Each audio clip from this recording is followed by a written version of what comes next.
IHSG dibuka menguat dan menguji level 7.000. Untuk membahas prospek saham dan sektor perbankan, kita sudah bersama Edwin Sebayang, Direktur MNC Asset Management. Selamat pagi Pak Edwin, apa kabar? Selamat pagi Mbak Cakri, kabar baik Mbak. Baik, nah ini sebaik IHSG yang kemarin menembus 7.000 begitu kali ya.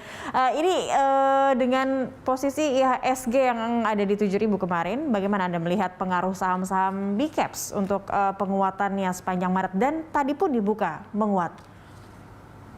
Ya, jadi seharusnya memang IHSG masih akan menguat Mbak, karena apa? Faktor terpenting adalah di tengah gonjang-ganjing yang terjadi di eksternal kan ini dana capital inflow masih berderas sekali Mbak ya. Itu lebih karena memang kita lihat terjadi negatif yield atau negatif return di contoh di Amerika atau mungkin di Inggris atau negara-negara maju, sehingga dana asing masih terus masuk Mbak. Nah itu yang mendorong dan mempertahankan IHSG. Saya melihat itu berpeluang sangat besar untuk menembus 7.000 Mbak dalam waktu dekat ini. Oke, baik. Ini masih ada peluang yang lebar begitu ya untuk IHSG di level 7.000, dan ini The Fed yang akhirnya memacu begitu suku bunga hingga 25 basis poin. Bagaimana Anda melihat pasar merespon kebijakan ini?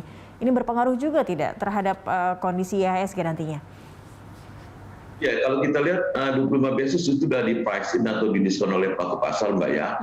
Tetapi yang perlu kita cermati adalah statement dari The Fed bahwa mereka akan naikin lagi 6 kali lagi ya.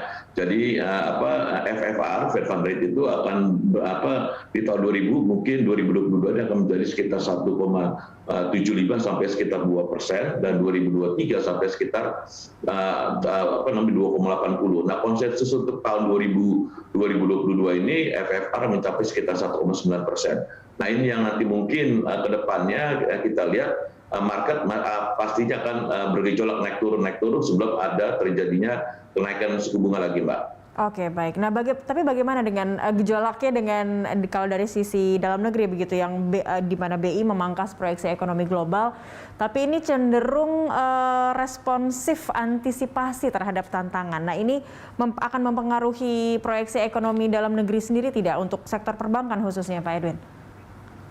Ya, kalau kita lihat sebetulnya secara makroekonomi kita diuntungkan Mbak ya. Karena apa? Karena harga komoditas itu meningkat signifikan, terutama adalah CPO dan batubara, itu membuat kita punya trade surplus meningkat signifikan, dan itu menambah pundi-pundi sebetulnya cadangan devisa kita. Nah, lalu kedua kita lihat tekanan inflasi belum nampak dari di Indonesia ya, selama pemerintah itu belum naikin pertama itu TDL ya kan, kedua belum naikin nanti harga bahan bakar seperti contoh adalah Pertalite dan Pertamax kelihatan sedang dibicarakan ya kan, karena memang sekarang kan kurang lebih harga sekitar 13.000. Nah, Pertalite ini dikatakan oleh Pertamina itu ketika harga minyak itu 130. Nah, sementara kita lihat dari harga dari JP Morgan mengatakan harga minyak bisa berpeluang ke 180. Itu artinya apa? Itu artinya Pertalite bisa naik. Nah, once harga TDL, Pertamax maupun Pertalite naik, nah itu akan memicu tingkat inflasi ke depannya. Nah, kita lihat bagaimana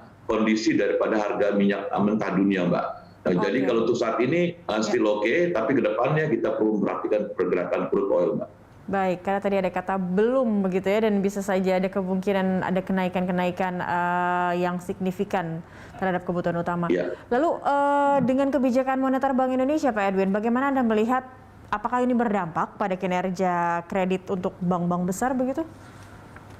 Nah, jadi kalau kita lihat tahun ini kan ekonomi Indonesia akan tumbuh sekitar 5%-an minimal, Mbak ya, sampai 5,5%. Itu artinya loan growth itu akan meningkat. Tahun 2021 akan meningkat bertumbuh 1,5%. Tahun ini kurang lebih sekitar 6-7,5%. Siapa yang menikmati adalah sektor perbankan ya.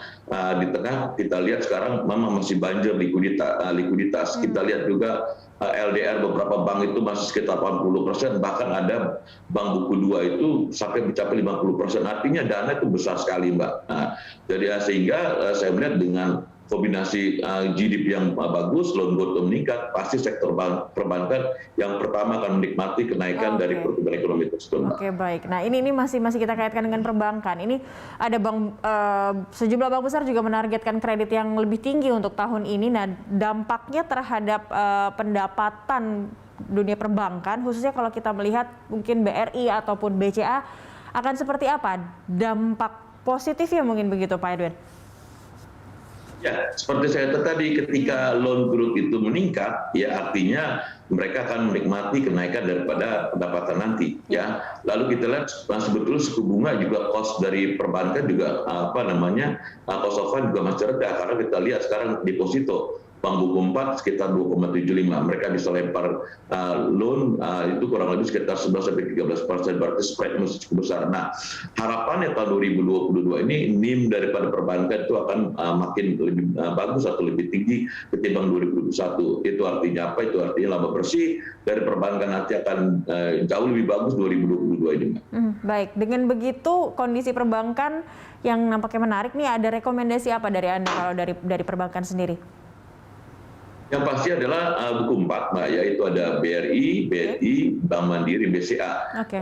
Empat bank tersebut secara valuasi sebetulnya masih sangat atraktif sekali. Baik, dan rekomendasi saham untuk trading hari ini Pak Edwin dari Anda? Ya, jadi untuk hari ini kalau kita lihat ini saham-saham sektor properti itu menarik untuk dikoleksi ya, seperti misalnya ada CTRA, Semarekon, lalu juga kita lihat retail seperti Mitra Adi Perkasa, lalu terkait dengan telekomunikasi ada tower ya, ada juga sektor infrastruktur jasa marga karena sekarang pergerakan manusia kan itu sangat bebas sekali kemana-mana sehingga kita pergerakan akan meningkat pendapatan dari jasa marga, Mbak. Yang lainnya kita lihat ada kalau properti meningkat ya penjualannya pasti harga semen itu juga meningkat ya? Penjualannya ya. Semen Indonesia, Semen pun menarik untuk dikoleksi, Mbak. Oke, baik. Ini seperti satu garis lurus ya, kalau sudah infrastruktur, ada retail, juga ada tadi ada perbankan juga begitu. Ini melihat geliat ekonomi kita yang sudah bangkit kembali, slowly but sure begitu. Baik, Pak Edwin, ini selain perbankan juga, ini yang kita ingin ketahui alternatif sektor-sektor lain untuk Maret ini begitu, Pak? Ya, untuk Maret sebetulnya kita lihat masih ada metal mining, Mbak ya. Overall harga metal mining masih cukup tinggi ya, seperti timah maupun nikel. Lalu juga kita lihat harga energi. Nah ini yang saya katakan tadi, minyak mentah ini kan kembali lagi sekarang pagi ini di 105, kemarin sempat turun di bawah 100 ya kan. Lalu kita lihat harga batu bara itu walaupun sekarang itu masih di atas 200, betul kan jauh lebih tinggi ketimbang rata-rata kurang lebih sekitar 70-80 ya. Lalu juga kita lihat saham-saham sebetulnya sektor pakan ternak, Mbak, atau ayam ya, seperti Carun Pokphand maupun Java. Karena apa? Karena kan sekarang seperti saya katakan tadi, orang udah boleh bebas kemana-mana, restoran boleh buka, ya kan, sehingga mereka juga akan mengalami kenaikan penjualan, Mbak. Nah itu beberapa saham di samping pasti CPO, Mbak, ya kan. Kita tahu harga minyak goreng udah 24.000 per liter, ya, yang pasti menikmati adalah seperti Aldi, ya, LSIP maupun SIM akan juga mengalami peningkatan untuk bottom line maupun top line-nya, Pak. Baik, dan persiapan menuju Ramadan dan Hari Raya pastinya ya. Baik. Itu dia, Mbak. Terima kasih Pak Edwin untuk informasi dan analisisnya. Pemirsa, Edwin Sembayang, Direktur MNC Asset Management. Sampai jumpa, salam sehat.